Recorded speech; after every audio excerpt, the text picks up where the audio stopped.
2 heures de négociations sur les rives du lac Ohrid en Macédoine du Nord n'ont pas été suffisantes.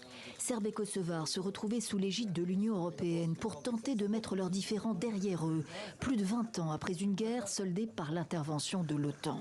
Des progrès ont été faits, note le chef de la diplomatie européenne, mais une normalisation entre la Serbie et le Kosovo qui passe par la reconnaissance de l'indépendance du petit État autoproclamé en 2008 n'est toujours pas d'actualité pour la partie serbe, aux grandes dames des Kosovars.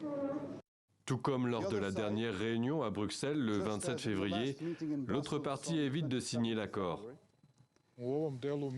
Lorsque nous nous rencontrerons la prochaine fois, dans 1 mois, 2 mois ou 3 mois, nous parlerons de certaines de nos obligations. Nos progrès vers l'Union européenne en dépendent. La reconnaissance du Kosovo par la Serbie est une condition sine qua non à l'entrée de ces 2 pays dans l'Union européenne.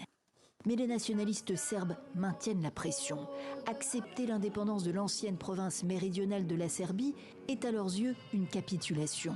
4000 personnes défilaient à Belgrade vendredi pour le dire haut et fort. Vous êtes les sentinelles du serment kosovar. Vous êtes les sentinelles qui ne peuvent pas se permettre de dormir.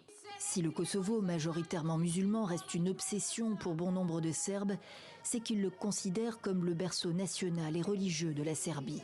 De l'autre côté de la frontière, les tensions sont régulières entre la minorité serbe du Kosovo et les forces de l'ordre.